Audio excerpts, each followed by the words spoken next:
Number 20 question in PAS Bar Exam 2024 in labor law and social legislation. So here, the question, Loti, Mati, and Kachi ask Homer if he is interested to work in Indonesia. Homer inquired about the available job, and Loti told him that he will work as a restaurant entertainer. Mati said that Homer only needs a passport. Kachi added that a certain Mr. Park will finance Homer's travel expenses. After a week, Kachi gave a ticket to Homer and informed him that he can now leave for Indonesia.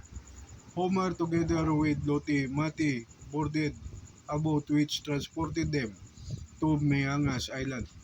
Loti and Mati brought Homer to a restaurant and introduced him to Mr. Park. A vehicle fetched Homer and took him to a club. The driver said that the place is prostitution den. Inside the club, Homer was forced to have sexual intercourse with customers every night. Later, the police authorities rescued Homer and repatriated him to the Philippines. Homer filed against Loti, Mati, and Kachi criminal complaints for illegal recruitment and human trafficking. In her counter affidavit, Kachi claimed that she cannot be convicted of illegal recruitment and human trafficking because she was not part of the group that transported Homer to Miangas Island. Is Kachi criminally liable for both illegal recruitment and human trafficking? Explain. Answer yes. Kachi is criminally liable for both illegal recruitment and human trafficking. In human trafficking, the act, what it is done is recruitment, transportation, transfer, harboring, or receipt of person.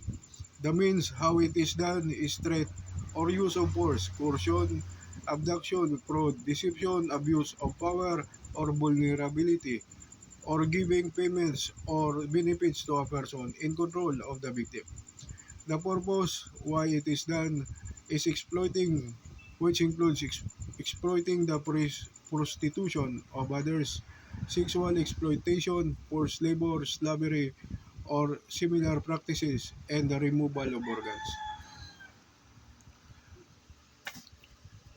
Under the Labor Code, which applies for local employment, the types of illegal recruitment are as follows. A. Simple illegal recruitment. Any recruitment activities including the prohibited practices enumerated under Article 34 of this Code to be undertaken by non-licensees or non-holders of authority shall be deemed illegal and punishable under Article 39 of this Code. The Department of Labor and Employment or any law enforcement officer may initiate complaints under this Article 38A. Be illegal recruitment when committed by a syndicate or in large scale shall be considered an offense involving economic sabotage and shall be penalized in accordance with Article 39 hereof. Illegal recruitment is deemed committed by a syndicate if carried out by a group of three or more persons conspiring in or confederating with one another in carrying out any unlawful or illegal transaction, enterprise, or scheme defined under the first paragraph hereof. Illegal recruitment is deemed committed in large scale if committed against three or more persons, individually or as a group. Article 38, paragraph B. For overseas recruitment, the following are types of illegal recruitment. 1. Simple illegal recruitment. 2. Offense involving economic sabotage when committed as follows. By a syndicate, illegal recruitment is deemed committed by a syndicate if carried out by a group of three or more persons conspiring or confederating with one another.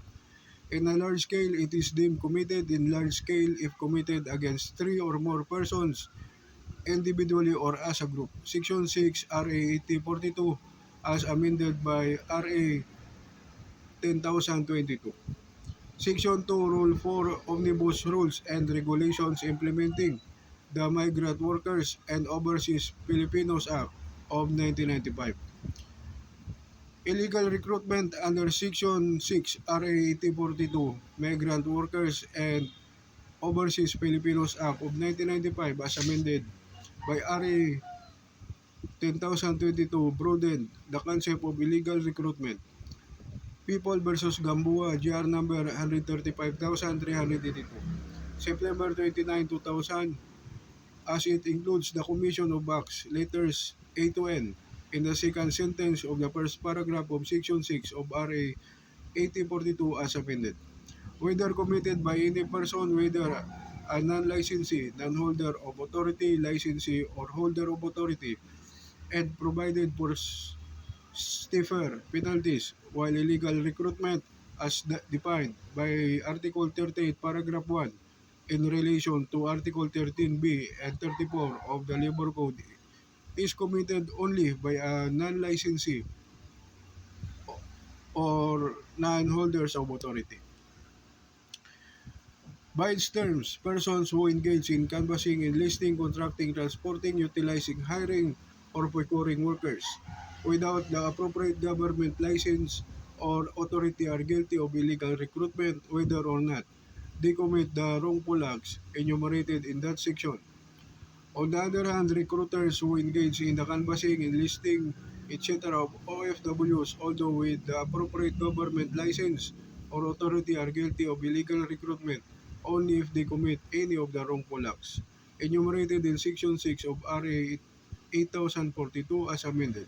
Republic of the Philippines versus Philippine Association of Service Exporters Incorporated, PASEI. JAR number 167,590, November 12, 2013. So, that's it. That's our answer for number 20 question. So, thank you for watching. Thank you for listening. Good day and God bless.